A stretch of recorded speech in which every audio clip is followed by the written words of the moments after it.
You think you're just watching, but you're already controlling everything. Imagine watching your life unfold like a movie.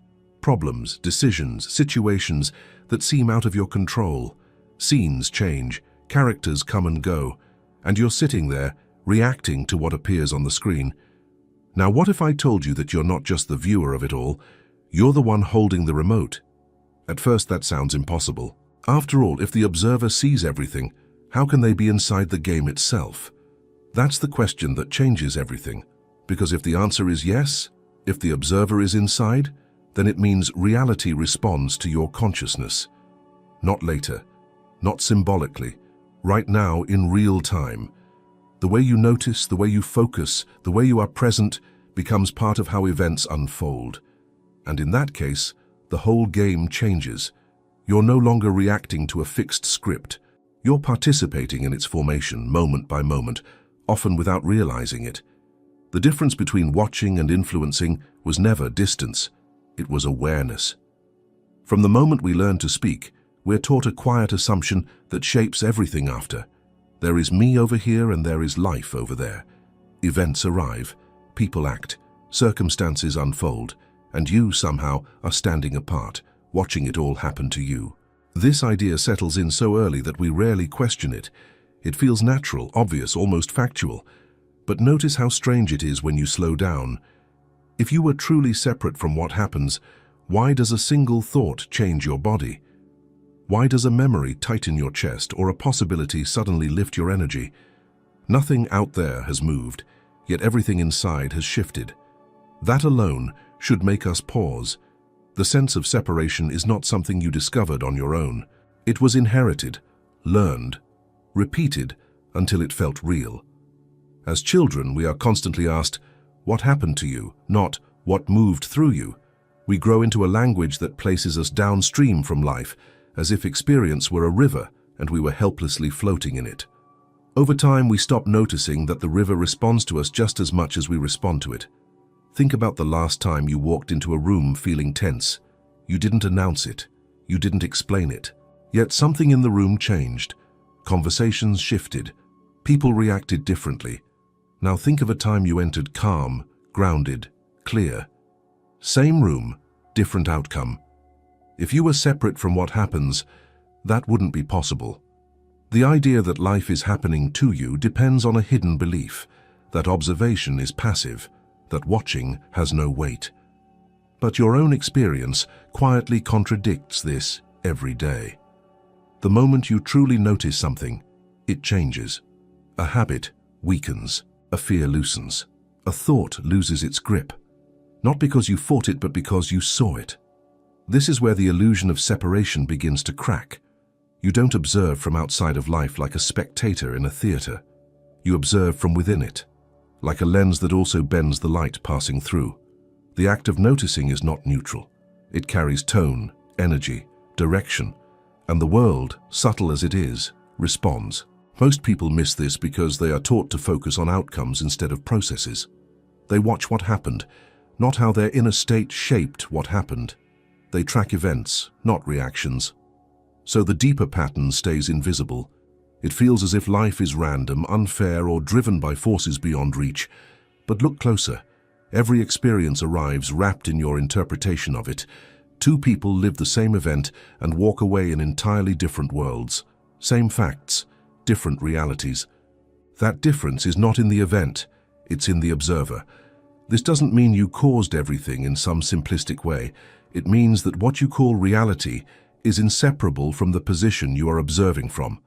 Your expectations, your focus, your unspoken assumptions quietly steer what you notice, what you ignore, and what gains emotional weight.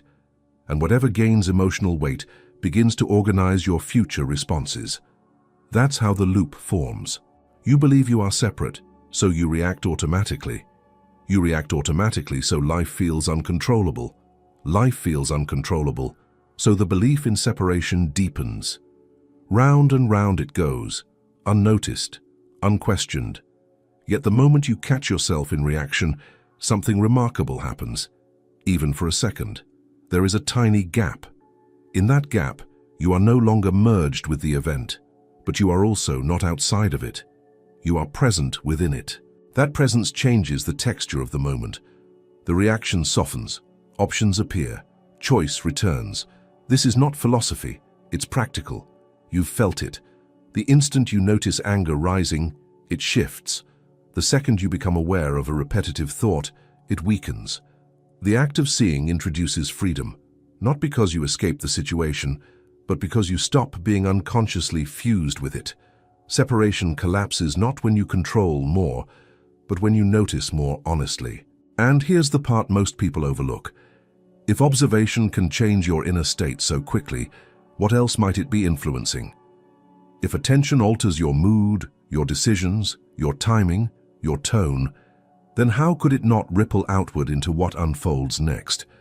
This is where the old model of me versus life starts to feel inadequate. You're not pushing against reality from the outside. You're participating in its formation from the inside, moment by moment, largely through reactions you rarely notice, which raises a question that can't be ignored once it appears. If observation already influences experience this much without effort, without technique, without force, then who exactly is controlling whom when you react automatically? The first place to look is not the world, it's your reaction to it. Before you try to understand reality, watch what happens inside you when something occurs. That instant response is not random, it's the earliest signal of who is actually in control. Something happens, a message arrives, a tone shifts, a plan changes, and before you can think, your body tightens, your breath shortens, your mind starts running. In that moment, ask quietly, did you choose this reaction, or did it choose you? Most of the time, it chooses you. That's not a failure. It's a clue. Reactions feel personal, but they're often mechanical. They fire before awareness arrives. Old patterns activate. Familiar emotions step in. The same internal movements repeat, even when the external situations look different. That repetition is important. It tells you that what feels like the world affecting you may actually be an internal program responding to a trigger. If the world were truly in control, your reactions would be unpredictable. Instead, they are surprisingly consistent. Think about it. Certain people always irritate you. Certain situations always create anxiety. Certain words always spark defensiveness. The environment changes, but the inner response stays the same. That alone suggests the source of control isn't where you've been looking. Your reaction is not happening after the event. It is happening alongside it, almost as if both arise from the same place. When you believe you are separate from what happens, reactions feel justified. Of course I reacted. Look at what they did. Anyone would feel this way, and on the surface that sounds reasonable, but notice what it hides. It hides the fact that the reaction appeared without permission, without choice, without pause. That absence of pause is where control quietly slipped away. Watch closely, and you'll see that reactions don't ask for your agreement. They announce themselves. They move your body, narrow your thinking, and pull your attention into a single direction. In that state, you are not observing life. You are being driven by it, or at least that's how it feels. But here's the subtle shift that changes everything. The moment you notice a reaction as a reaction, something interrupts it. Not completely, not magically, but enough. The tightness is still there, yet now it's being seen. The thought is still running, but now it's being heard. That noticing does not come from the reaction. It comes from somewhere else. And that somewhere else doesn't panic. This is why reactions are such powerful teachers. They show you exactly where attention has been hijacked, where awareness collapsed into habit, where the observer fell asleep and the program took over. Ask yourself this: if reactions were truly you, how could you ever observe them? How could you notice anger without becoming it completely? How could you feel fear and still say, something in me is afraid? That distance, however small, is everything. It reveals that there is a part of you that is not reacting, even when reactions are loud. And that part doesn't need to fight the reaction to exist. It only needs to see it. This is where control quietly begins to reverse. Most people try to control their reactions by suppressing them or acting them out. Both fail because both are still reactions. Suppression is reaction in disguise. Expression without awareness is reaction unchecked. Neither restores control. Control returns only when attention stops being dragged and starts becoming present. Notice how different the body feels when you watch a reaction instead of following it. The energy shifts, the urgency drops, the story loses some of its grip. Nothing outside has changed yet, but the inner landscape already has. And because your inner state is no longer identical to the trigger, your next move won't be identical either. This is where the question becomes unavoidable. If reactions dictate your thoughts, your tone, your decisions, then who is living your life in those moments? And if simple observation can loosen their grip, then how much power were they really holding to begin with? This isn't about eliminating reactions. That would be unrealistic. It's about recognizing them as signals, not commands. They point to conditioning, to habits of attention, to places where awareness has been outsourced to the past. Once you see that, another realization begins to surface. If your reactions have been quietly steering your behavior, your relationships, your choices, then changing the world by force will never work. You'll keep bringing the same internal state into new situations, expecting different results. And that's when a deeper question starts forming, almost on its own. If reacting less changes so much, what happens when attention becomes stable enough that it no longer gets pulled so easily at all? There comes a moment when effort starts to feel suspicious. You push harder, plan more, adjust everything you can touch, and yet the same patterns keep returning. Different faces, different settings, same friction. At some point, you have to wonder why so much energy produces so little change. Most people are taught that control means action. If something isn't working, you intervene. You fix, correct, manage, optimize.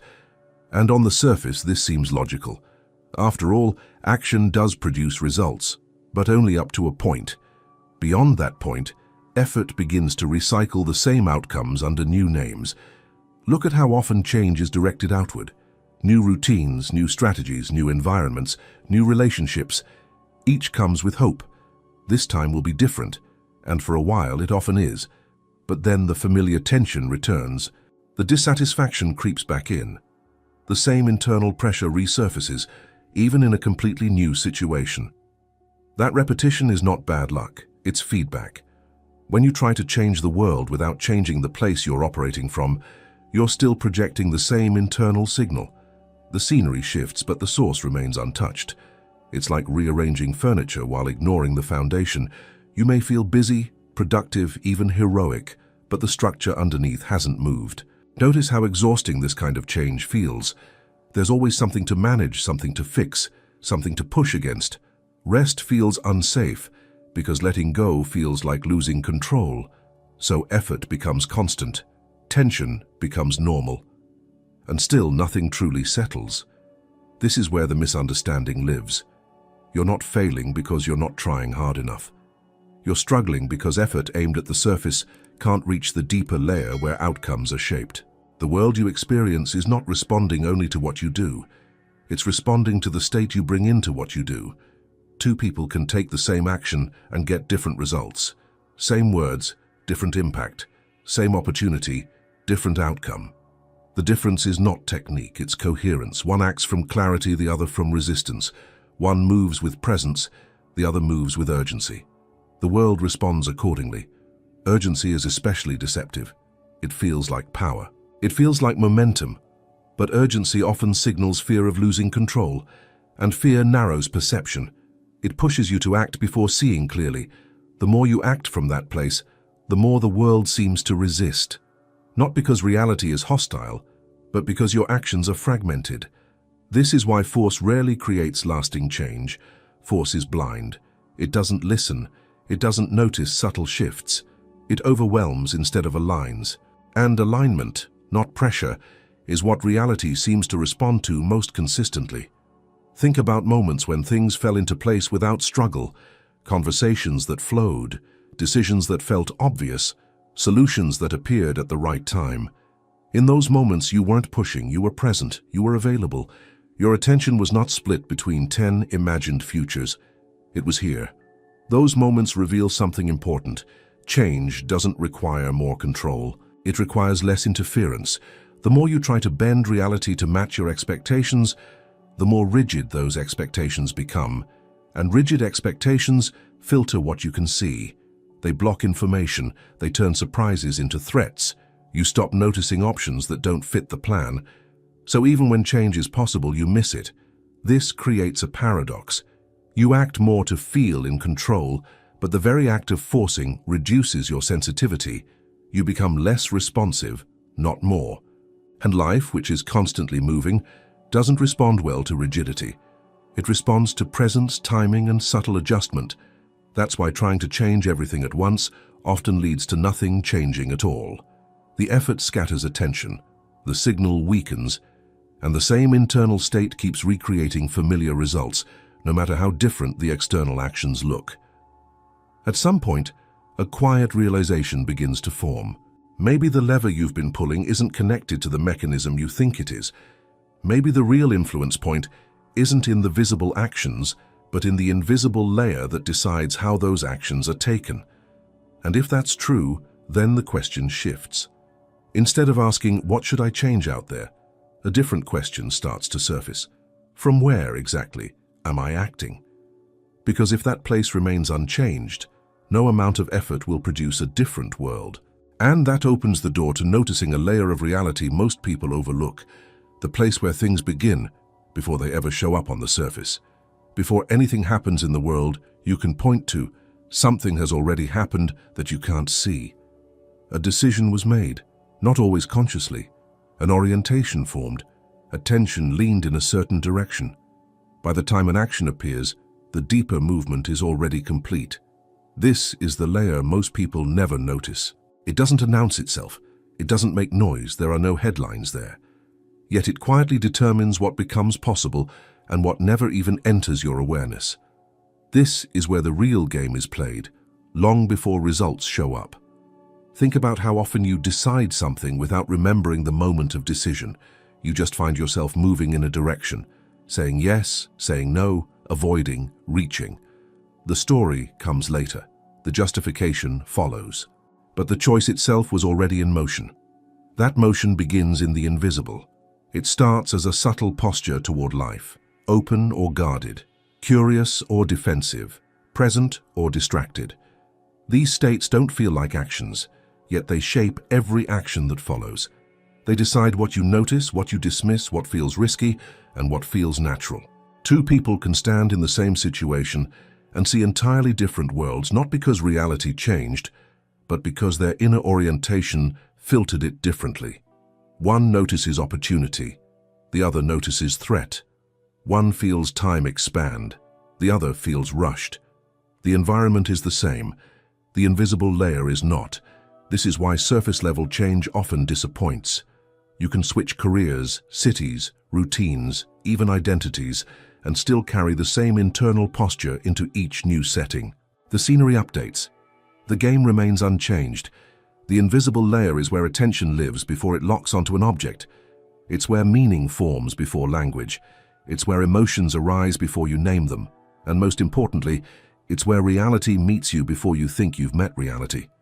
When people talk about intuition, timing, or a feeling, they're often brushing against this layer without realizing it. It's not mystical, it's pre-verbal. It operates faster than thought, but slower than reflex. And because it's subtle, it's easy to overlook. Distraction is what keeps it hidden. When attention is constantly pulled outward, the invisible layer never comes into focus. There's always another input, another demand, another story to react to. You stay busy responding to what's already happened, never noticing the place from which responses originate. But when attention settles, even briefly, this layer becomes perceptible. You start to notice the moment before a thought forms, the space before a reaction hardens, the quiet sense of direction that doesn't need explanation. It's not dramatic, it's calm, almost ordinary, which is why it's often missed. This is also where effort begins to soften. At this level, change doesn't come from doing more. It comes from seeing more clearly. A slight shift in orientation can alter an entire sequence of events. A single moment of presence can prevent a chain of reactions that would have unfolded automatically. The action looks small. The impact is not. Think of a time when you paused before responding and everything changed. Not because you found the perfect words, but because you didn't speak from tension, or a moment when you didn't rush into a decision and clarity appeared on its own. Those weren't accidents. They were glimpses into how this layer operates. The invisible layer doesn't respond to force. It responds to coherence. When your attention, intention, and perception align, movement becomes efficient. When they are fragmented, even simple tasks feel heavy. The world mirrors that alignment or lack of it. This is why presence often feels like control, even though nothing is being controlled. You're not manipulating outcomes. You're removing interference. You're allowing the natural intelligence of the moment to surface. Most people spend their lives negotiating with the visible world, unaware that the negotiation has already been decided elsewhere. By the time an argument starts, positions are set. By the time frustration appears, attention has already narrowed. By the time exhaustion hits, resistance has been present for a while. Seeing this changes how you relate to experience. Instead of chasing results, you begin to notice states. Instead of fixing outcomes, you observe orientation. Instead of asking what to do next, you start sensing how you are here now. That shift is subtle, but it moves the point of control upstream. And once you realize that the real game is happening before effort, before words, before action, another question begins to emerge naturally. If this invisible layer is shaping everything so quietly, what keeps pulling attention away from it in the first place? Distraction doesn't announce itself as a problem. It arrives disguised as normal life. Notifications, responsibilities, conversations, concerns, plans. Nothing about it feels dangerous. In fact, it often feels necessary, useful, even productive. That's why it works so well. Most people think distraction means doing something trivial instead of something important.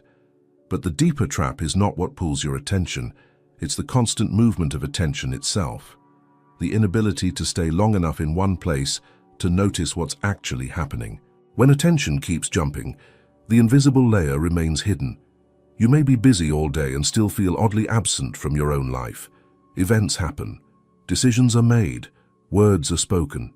And later, you wonder why it all felt automatic. Why time passed so quickly. Why nothing seemed to land. That's not because nothing meaningful occurred. It's because awareness wasn't there to register it. Distraction fragments experience. Instead of one clear moment, you get many partial ones. Instead of depth, you get speed. And speed creates the illusion of progress while quietly eroding control. Notice how distraction feels in the body. There's often a low-grade tension, a subtle restlessness. Even during rest, the mind scans for the next input. Silence feels uncomfortable, not because something is wrong, but because attention isn't used to staying with itself. This constant outward pull didn't arise by accident. Systems, platforms, and habits are built around capturing and redirecting focus. But the most effective distractions aren't external. They're internal. Worry, anticipation, replaying conversations, imagining outcomes. The mind becomes its own feed. And when attention is absorbed like this, reactions run the show. You don't choose how you respond because you're not present when the response forms. You arrive after the fact, identifying with whatever already happened inside you. From there, it feels like life is controlling you, when in reality, attention was simply elsewhere. Distraction creates a delay between experience and awareness. In that delay, patterns take over. Old reactions repeat. Familiar emotions reappear. And because awareness comes late, it feels like there was no choice. But the moment attention stabilizes, even briefly, that delay shortens. You begin to notice the urge before the action, the thought before the story, the tension before the reaction. That noticing doesn't require effort. It requires availability. And distraction is what removes availability. This is why distraction is more than a habit. It's a strategy that keeps the point of control out of reach. As long as attention is scattered, the invisible layer stays unseen. And as long as it stays unseen, life feels like something you're managing after it happens. Many people try to solve this by organizing their time, optimizing their routines, or eliminating certain distractions. These can help, but they miss the deeper issue. Distraction isn't just about where attention goes, it's about how quickly it leaves. If attention cannot stay, nothing can deepen. Insight doesn't form, clarity doesn't settle, presence never accumulates. Everything stays on the surface, and the surface is where reactions dominate. Think about moments when you felt truly present, not stimulated, not entertained, just here. Those moments often feel fuller, even if nothing extraordinary is happening. Time behaves differently. Decisions feel simpler. There's less noise between impulse and action. That's not because life slowed down. It's because attention stopped scattering. In those moments, control doesn't feel like control. It feels like alignment. Distraction pulls you away from that state, not dramatically, but gradually. One thought leads to another. One check leads to another. One concern opens the door to 10 more. And soon attention is everywhere except where the body is, where the moment is, where the choice is forming. This is why distraction is so effective at keeping the game running on autopilot. You don't need to be forced. You just need to be busy, occupied, slightly overstimulated, enough to prevent you from noticing the place where your influence actually begins. And once you see that, a new question starts to arise. If distraction removes control by scattering attention, what happens when attention becomes clear and steady again? Most people associate control with effort, tightening grip, pushing harder, making sure nothing slips. This idea is so common that it rarely gets questioned. If something feels uncertain, the instinct is to intervene, to manage, to assert, to do more. But look closely at the moments in your life when things actually worked, not just temporarily, but cleanly. You'll often find there was very little force involved. Clarity has a different texture than control. It's quiet. It doesn't rush. It doesn't argue with reality. It sees what is happening without immediately needing to change it. And paradoxically, that is what allows change to occur. Force narrows attention. Clarity expands it. When you're forcing an outcome, your focus shrinks to what you want to happen. Everything else becomes noise. You stop noticing signals that don't support your goal. You miss timing. You overlook feedback. The world doesn't resist you, it simply stops cooperating because you're no longer listening. Clarity works the opposite way. It widens perception. It allows multiple variables to exist at once without collapsing into urgency. From that space, decisions feel simpler, not because the situation is easy, but because you're seeing more of it. Think about how your body feels under force. There's tension, holding, a subtle sense of struggle. Even when you win, there's fatigue. Now think of moments of clarity. The body softens, breathing deepens, movement becomes economical. You're not wasting energy fighting what's already happening. This difference matters more than it seems. Force assumes the world is something to be controlled. Clarity recognizes that the world is something to be understood, and understanding doesn't mean agreement, it means accurate perception. Seeing things as they are, not as you fear they might be or wish they would be. When perception is accurate, action aligns naturally. That's why clarity often feels like restraint. You don't react immediately. You don't fill silence. You don't rush to fix. You allow the situation to reveal itself a bit more. And in that allowance, better options appear. Most mistakes come from acting without clarity. Not from lack of intelligence, but from narrowed attention. From acting while distracted, emotional, or pressured. Force multiplies those conditions. Clarity dissolves them.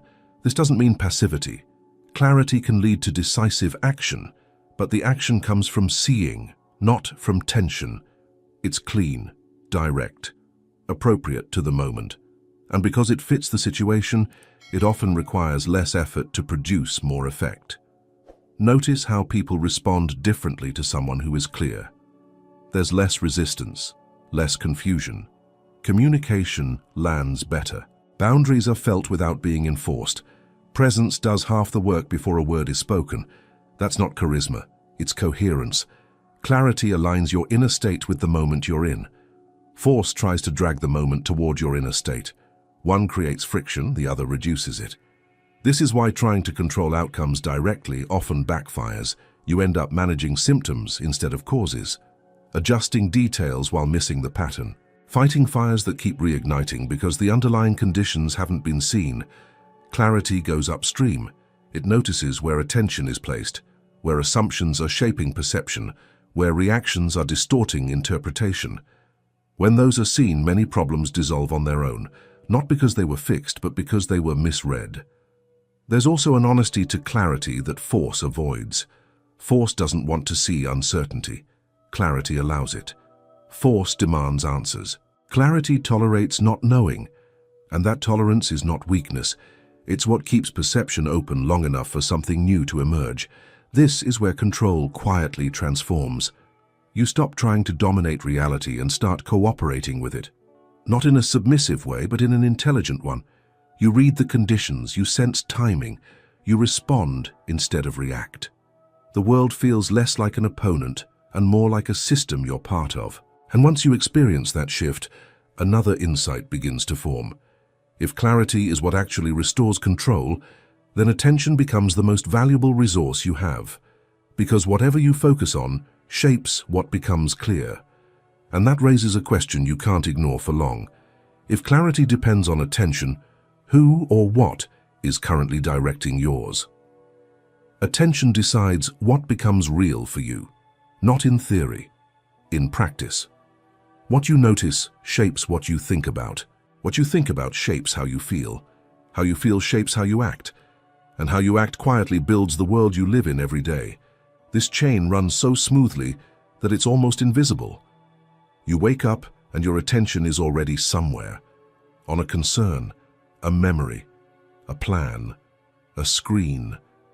Before the day begins, your inner world has been set in motion. From there, everything else follows. This is why attention is power, even when it feels passive. Whatever consistently captures your focus begins to define your reality, not because it's objectively important, but because it becomes familiar. Familiar thoughts feel true. Familiar emotions feel justified. Familiar reactions feel like who you are. Over time, the line between attention and identity blurs. Most people believe they control their attention. In reality, attention is often pulled, not placed. It goes where stimulation is strongest, where emotion is loudest, where fear or desire hooks it. And once hooked, it tends to stay there, feeding the same narratives again and again. This is not a moral failure. It's a conditioned response. But conditioning has consequences. If your attention is constantly drawn to problems, your world feels problematic. If it's drawn to comparison, your world feels insufficient. If it's drawn to urgency, your world feels rushed. None of this requires external oppression. Attention alone is enough. This is how control operates quietly, not through force, but through focus. Notice how different your day feels depending on what holds your attention. The same tasks can feel heavy or light. The same conversations can feel draining or neutral. The external facts haven't changed. The inner lens has. This is why reclaiming attention doesn't start with fighting distractions. It starts with noticing what already has a claim on you. What thoughts keep returning? What emotions demand the most space? What narratives feel impossible to drop? Those recurring patterns are not random. They are the structures your world is being built around. And here's the part that's easy to miss. Attention doesn't just follow interest. It also follows avoidance. You focus on what you're trying not to feel. You fixate on what you're afraid of losing. You monitor what you don't trust. In that way, fear is a powerful director of attention. When fear controls attention, the world shrinks. Possibilities disappear. Options feel limited. Time feels scarce. Even neutral events get filtered through threat. And because attention keeps feeding that filter, the sense of danger feels confirmed. The loop reinforces itself, but attention can also be reclaimed, gently. The moment you notice where your attention is, you're no longer fully inside it. There's a slight separation, not enough to escape, but enough to see. That seeing creates choice. Do I stay here? Do I move? Do I let this thought continue? Or do I allow the moment to be simpler than the story? These choices are small, almost invisible, but repeated over time, they reshape your inner landscape. And when the inner landscape changes, the outer one follows. This is why two people can live in the same world and experience completely different realities. Their attention is invested in different places. One sees obstacles everywhere. The other sees information. One feels attacked. The other feels challenged. Same events, different worlds. Control, in this sense, is not about dominating attention.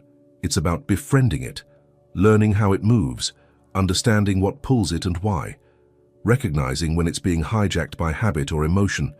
Once you see this, you can't unsee it.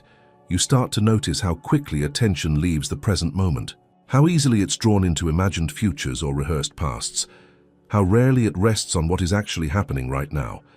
And you begin to sense that presence itself is a kind of wealth. Because wherever attention stabilizes, clarity grows. And wherever clarity grows, reactions lose their grip. And when reactions loosen, life stops feeling like something that's happening to you, which leads to a quiet realization. If attention has been shaping your world all along, then you've already influenced reality more times than you remember. You just didn't recognize those moments for what they were. There have been moments in your life that didn't make sense at the time. Things lined up in a way you couldn't have planned. A conversation happened at the exact right moment. A decision appeared just when you were ready for it. You probably called it coincidence and moved on. But look again. Those moments share a common quality. You weren't forcing anything. You weren't chasing an outcome. Your attention was clear, your mind was quieter, and your actions felt natural. You were aligned, even if you didn't have language for it. That alignment is not rare, it's just rarely noticed. When something works smoothly, we tend to dismiss it. We move on to the next problem, the next goal, the next concern. We don't study ease. We don't analyze flow. We analyze failure, struggle, and conflict. So the evidence of your influence fades into the background. But control doesn't always feel like control. Sometimes it feels like simplicity. Think of a time when you trusted a decision without overthinking it, and it turned out well. Or a moment when you spoke honestly without rehearsing, and the conversation shifted. Or a day when you weren't consumed by mental noise, and everything seemed to move more easily. In those moments, you weren't passive. You were present. Presence is not empty. It's responsive. When attention is stable, you pick up on subtle cues. Timing improves. Choices become obvious. You say less, but what you say lands. You do less, but what you do matters more. The world doesn't bend to you. It meets you halfway. This is why control is often misrecognized. People look for dramatic evidence, manifestation stories, grand breakthroughs. But real influence usually appears as ordinary moments that simply go right. You arrive at the right place without rushing. You choose the right words without effort. You pause at the right time. These moments don't feel supernatural, they feel appropriate, and because they feel normal, they're overlooked. Yet something important happened there. Your inner state and the moment were aligned. There was no internal resistance distorting perception, no distraction pulling attention away, no reaction hijacking the response. You were available to what was actually happening. Availability is influence. When you are truly available, reality doesn't need to be controlled. It responds naturally, like a conversation where both sides are listening, like a dance where no one is leading too hard. The movement emerges on its own. Now compare that to moments when things felt stuck, when you were tense, distracted, or trying to make something happen. Notice how much effort was involved, how much thinking, how much managing, and how little shifted despite all that activity. The difference wasn't intelligence or luck. It was state. You've already experienced what happens when your state changes. The challenge is that you didn't mark those moments as important. You didn't connect them to attention, presence, or observation. So they remained isolated memories instead of usable insight. This is why it feels like control is something you don't have. The moments when you exercised it were subtle and uncelebrated, but once you start noticing them, a pattern emerges. They often happen when you stop trying to prove something, when you're not performing, when you're not escaping discomfort, when you're simply here, dealing with what's in front of you instead of what you imagine might happen next. In those moments, attention is not split. It's whole. And when attention is whole, reality becomes responsive. Not in a magical sense, but in a practical one. You're reading the situation accurately. You're acting from clarity. You're not fighting invisible battles in your head. This doesn't mean you control outcomes. It means you influence trajectories. Small shifts in timing, tone, and choice ripple outward. Over time, they compound. The problem is that most people only look for control during crisis. They ignore the quiet moments when things are working, so they conclude that reality is mostly random with occasional lucky breaks. But what if those lucky moments were signals? What if they were showing you what's possible when the observer is awake? Once that question takes root, another one naturally follows. If you've already influenced reality without trying, what happens when you stop running from yourself and stay present on purpose? Most people don't realize how much energy goes into avoidance. Not dramatic avoidance, but subtle, constant movement away from themselves. Staying busy, staying stimulated, staying in thought. Anything to avoid sitting with what is actually present. This running doesn't look like fear. It looks like productivity, responsibility, distraction, even improvement. But underneath it, there's often a quiet resistance to being fully here. And that resistance shapes everything. When you avoid yourself, attention splits. Part of you is dealing with the world, while another part is quietly bracing, managing, or escaping an inner state you don't want to feel. That split creates friction. Actions lose precision, reactions gain strength. The world feels harder than it needs to be. Notice how difficult situations feel when you're already uncomfortable inside. Everything feels heavier. Decisions feel urgent. Small problems feel personal. In those moments, it seems like life is pushing back. But what's really happening is that you're pushing away from yourself. Avoidance doesn't remove discomfort. It amplifies it. When attention keeps moving to avoid an inner sensation, that sensation never gets metabolized. It stays raw. So it keeps influencing perception from the background. It colors interpretation. It distorts meaning. And because it's unseen, it feels like reality itself is the problem. This is why facing yourself is not an emotional exercise. It's a practical one. The moment you stop running, something stabilizes. Not because the discomfort disappears, but because attention is no longer divided. You're no longer spending energy on escape. That reclaimed energy sharpens perception. The moment becomes clearer. Clarity returns when resistance drops. Think about times when you finally allowed yourself to feel what you were avoiding. Grief, uncertainty, frustration, fatigue. The initial contact may have been uncomfortable, but notice what followed. A strange relief, a sense of grounding, a return to the present moment. That grounding is not weakness, it's coherence. When you're coherent, the world becomes more responsive. Not because it changes, but because you're no longer distorting it through resistance. You hear what's being said instead of what you fear is being said. You see what's happening instead of what you expect to happen. This is where the game begins to shift. Life doesn't respond well to someone who is absent from themselves. Decisions become reactive, timing gets missed, patterns repeat. But when you're present with your own inner state, even when it's uncomfortable, something recalibrates. You stop leaking attention. That presence acts like a signal. Your words carry more weight. Your actions become simpler. Boundaries clarify without effort. You're not trying to control situations. You're meeting them without internal contradiction. This is why facing yourself often feels like things fall into place. It's not that the world suddenly cooperates. It's that you're no longer working against yourself. The internal tug-of-war ends, and movement becomes efficient. Avoidance creates noise. Presence reduces it. The game obeys not because you dominate it, but because you stop interfering with it. You stop projecting unresolved inner states onto neutral events. You stop demanding that reality compensate for what you're unwilling to face. This doesn't mean you like everything you find inside. It means you stop running from it. And when you stop running, attention naturally settles. Reactions slow, choices reappear. You begin to sense the difference between responding and reacting, between acting and escaping. This is not about self-improvement. It's about self-contact. From that contact, influence emerges naturally. You're no longer trying to manage outcomes from a fractured state. You're operating from wholeness, and wholeness doesn't need force to be effective. As this becomes familiar, another illusion starts to weaken. The idea that there is still something outside of you that must be controlled, avoided, or conquered begins to feel less convincing. At a certain point, the search for control becomes very quiet. Not because everything is solved, but because something fundamental has been seen. The belief that there is a separate force out there holding the strings begins to lose its grip. The final illusion is subtle. It doesn't say you have no power.